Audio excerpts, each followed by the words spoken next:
బాబాయ్, ఈ లెనిన్ వచ్చాడు. రాజకీయాల్లోకి అడుగు పెట్టబోతున్నాడు. బాబాయ్, నువ్వు కాస్త రెస్ట్ తీసుకో. అర్థమయ్యిందా? నేటి రాజకీయాలు ఎంతో ప్రమాదకరంగా మారిపోతున్నాయి. ఒక్కొక్కడి గుండెల్లో స్వార్థం పెళ్ళుబికిపోతూ ఉంది. బాబాయ్, నీకు తెలిసిన విషయమే. నాన్నగారు నాన్నగారు సీఎంగా 5 ఏళ్ళు చేశాడు. ప్రజలకు ఎంతో ఎంతో సేవ చేశాడు. చివరకు నాన్న అసెంబ్లీకి సైకిల్పై వెళ్ళాడు. ప్రజలంటే ప్రాణం, ప్రజాసేవ అంటే ఎంతో ఇష్టంగా చేశాడు. నాన్న 5 ఏళ్ల పాలనలో ప్రజలందరూ రామరాజ్యపు లాంటి పాలన అన్నారు. ఏ ఒక్కరికి అన్యాయం జరగనివ్వలేదు నాన్న. అర్థమయ్యింది కదా? నీకు కూడా తెలుసు కదా బాబాయ్. కానీ ఇప్పుడు రాజకీయాలు పూర్తిగా మారిపోయాయి. ప్రజాసేవ చేద్దామనే ఉద్దేశాలు పేరుకు మాత్రమే ఉన్నాయి. కానీ ఏ ఒక్క నాయకుడైనా నిస్వార్థంగా సేవ చేయగలుగుతున్నాడా? ఒక్కరినైనా చూయించు బాబాయ్. 1,000 కోట్ల ఆస్తులు ఒక్కొక్క ఎమ్మెల్యేకు. ఎందుకు బాబాయ్? ఒక్కడు జీవించడానికి ఇన్ని 1,000 కోట్ల ఆస్తులు అవసరమా? మన దేశంలో ఎంతో ఎంతో లక్షల మంది నిరుద్యోగులు ఉన్నారు. వాళ్లకు ఉద్యోగాలు లేవు. పేదరికంతో కోట్ల మంది బాధపడుతూ ఉన్నారు. తిండికి లేక చచ్చిపోతున్నారు ఆకలి చావులతో. అలాంటి సమస్యలను పరిష్కరించేది ఈ నాయకులే. కానీ ఏం చేస్తున్నారు? అనవసరపు ఈగోలతో వీళ్ళందరూ టైంపాస్ చేస్తున్నారు. గెలిచాక బ్లాక్ మనీ కోసం ట్రై చేస్తున్నారే తప్ప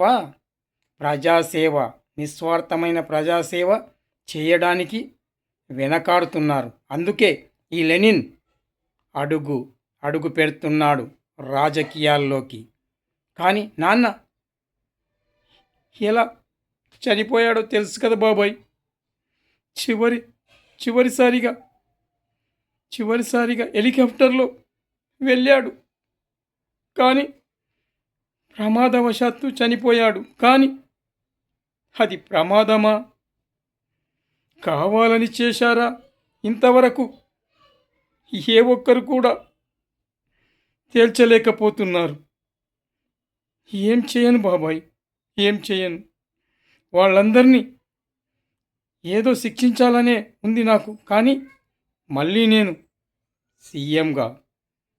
నేను సీఎంగా గెలిచాకే నేను నాన్నగారు ఎలా చనిపోయాడో కూడా నేను ఆరా తీస్తాను. నిజమైన దోషులకు కోర్టు ద్వారా ఉరిశిక్ష పడేలా నేను చేస్తాను బాబాయ్, నేను చేస్తాను.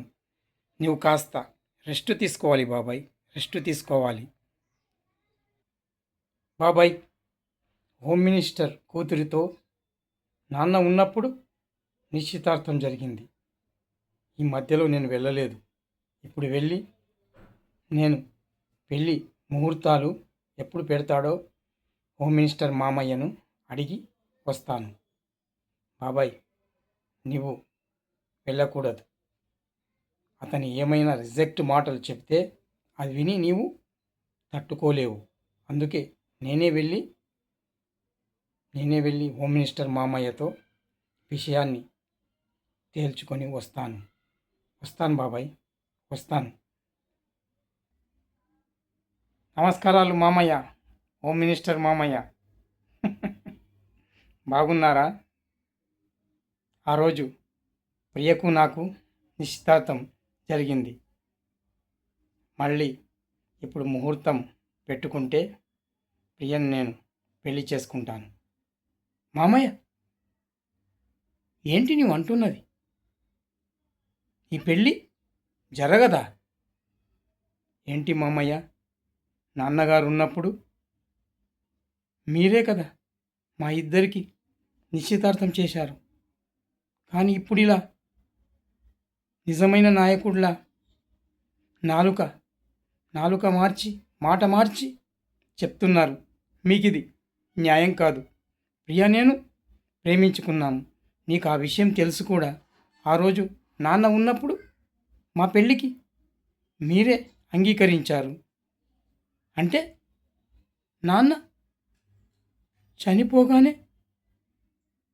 ఏంటి మామయ్య, ఏంటి మామయ్య ఈ దారుణమైన మాటలు మాట్లాడుతున్నారు మీరు? ఈ లెనిన్కు కోపం తెప్పించకు మామయ్య, కోపం తెప్పించకు. ఏంటి, ప్రియకు పక్క రాష్ట్రపు సీఎం కొడుకుతో పెళ్ళి నిశ్చయం చేశావా? ఏంటి మామయ్య, నాన్న చనిపోయాక ఇలాంటి పరిస్థితి నాకు వస్తుందని అనుకుని ఉంటే నేను ఆ రోజే పెళ్లి చేసుకునేవాడిని. కానీ నాన్న హెలికాప్టర్ యాక్సిడెంట్లో చనిపోయాడు. అది ఎలాంటి ప్రమాదకరమైనదో మీకు తెలుసు. అందులో రాజకీయ హస్తముందో లేదంటే దైవాధీనమో నాకు ఇంతవరకు తెలియదు మామయ్య. కానీ మీరు ఇలా పెళ్లి నిర్ణయం చేయడం చాలా అన్యాయం మామయ్య, అన్యాయం. ప్రియకు ఈ విషయం తెలిస్తే తట్టుకోలేదు మామయ్య, తట్టుకోలేదు. రేపు మీరు ప్రియకు బలవంతపు పెళ్లి చేస్తున్నారు. ప్రియకు ఏదైనా జరగరానిది జరిగితే ఆ తర్వాత బాధపడేది నువ్వే మామయ్య, నువ్వే. నీ ఈగోలకు పోయి నాపై కక్ష సాధిస్తున్నావా? నాన్న చనిపోయాడనేటువంటి ఒక్క కారణంగా.